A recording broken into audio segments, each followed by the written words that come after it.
이어서 9번을 보도록 하겠습니다. 다음 중 종합원가 계산의 특징과 가장 관련이 있는 것은 답은 3번이죠. 이게 종합원가 계산과 관련된 거고요. 작업원가표, 주문 생산 업종 원가를 개별 작업별로 집계하는 건 개별원가 계산의 특징이 되겠습니다. 그러니까 1번, 2번, 4번은 뭐라고요? 개별원가 계산의 특징이 됩니다. 개별원가 계산, 이게 1번, 2번, 4번이 되는 거죠. 10번, 다음 보조 부문의 제조 간접비 배부 방법 중에 정확도가 가장 높은 방법과 계산 방법이 가장 단순한 방법을 순서대로 내란 것은 이것도 정리를 하도록 하겠습니다. 자, 10번 문제를 보시면 보조 부문비를 제조 부문에 배부하는 거, 이거는 방법이 세 가지예요. 보조 부문비, 보조 부문에서 발생한 제조 간접비를 제조 부문에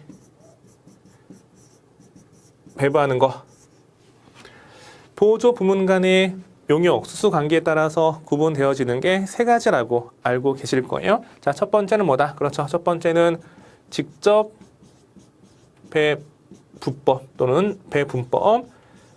직접 배분법은 보조 부문 간의 용역, 수수 관계. 용역, 수수 관계를 어떻게 한다? 용역, 수수 관계를, 그렇죠. 무시하는 거지, 무시. 가장 단순하고요. 간단해요. 가장 간단하지만 정확하지 않죠. 두 번째는 단계 배분법. 단계 배분법은 보조 부문 간의 용역 수수 관계를 일부만 인정하는 거죠. 따라서 어디에서 먼저 배부할 것이냐에 따라서 배부되는 금액이 달라져요. 여기는 배분 순서 정하는 게 중요합니다. 배분 순서 중요하고요.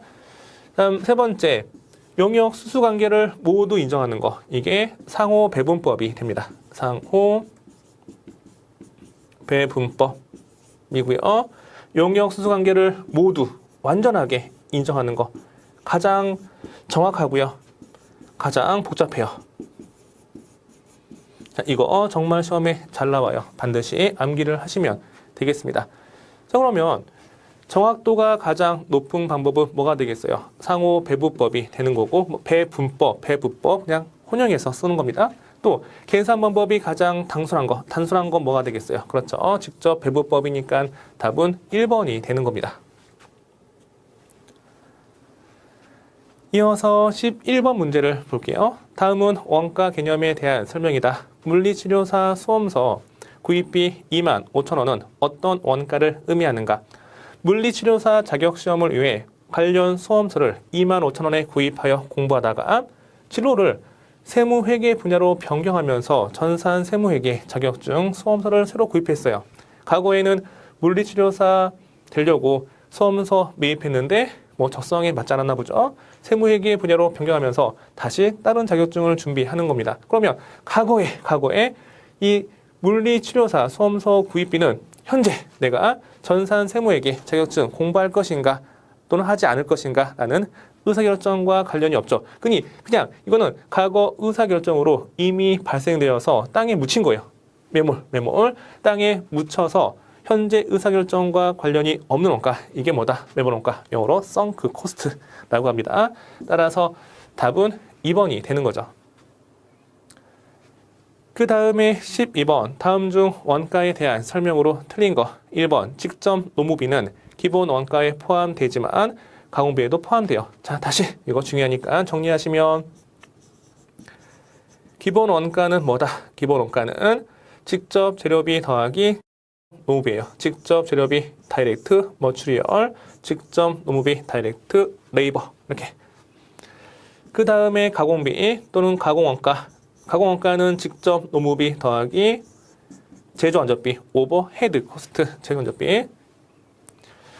그러니까 직접 노무비 여기는 기본 원가이면서 가공비에 포함이 되는 겁니다. 따라서 틀린 건 1번이 되고요.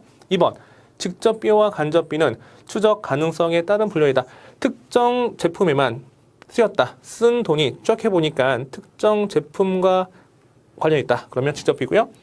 특정 제품에만 쓰인 게 아니고 여러 제품을 만들기 위해서 투입된 공통 원가이다. 그러면 간접비가 되는 겁니다. 맞아요? 3번, 제조 간접비란 간접 재료비, 간접 노무비 및 간접 제조 경비 합이다. 맞습니다. 그 다음에 밑에 4번, 판매활동과 일반 관리활동에서 발생하는 원가로서 제조활동과 직접적인 관련이 없는 원가를 비제조 원가라고 하는 거죠. 공장에서 제품을 제조하기 위해서 투입된 재료비, 노무비, 경비가 제조 원가 또는 제품 원가 되는 거고, 공장과 관련 없는 본사, 판매, 관리활동에서 쓴 돈은 손익계산서 판관비, 이 판관비가 바로 비제조 원가가 되는 거죠. 13번, 다음 중 세금 계산서 발급 의무 면제에 해당하는지 또는 해당하지 않는지, 이것도 정말 잘 나와요. 발급 의무 면제에 해당하지 않는 것은 이라고 나와 있죠. 1번, 미용, 욕탕 및 유사 서비스업을 경영하는 자가 공급하는 거 발급 의무 면제고요. 2번, 부동산 임대에서 발생한 간주 임대료 그리고 간주 공급 중 몇 가지 발급 의무 면제예요. 3번, 도매업을 영위하는 자가 공급하는 거, 이거 사업자가 또 사업자한테 공급하는 거니까 무조건 세금계산서 발급 의무자예요. 그러니까 제조업자와 도매업자는 반드시 거래와 관련되어서 증빙을 세금계산서 발급하셔야 돼. 발급 의무 면제가 아니에요.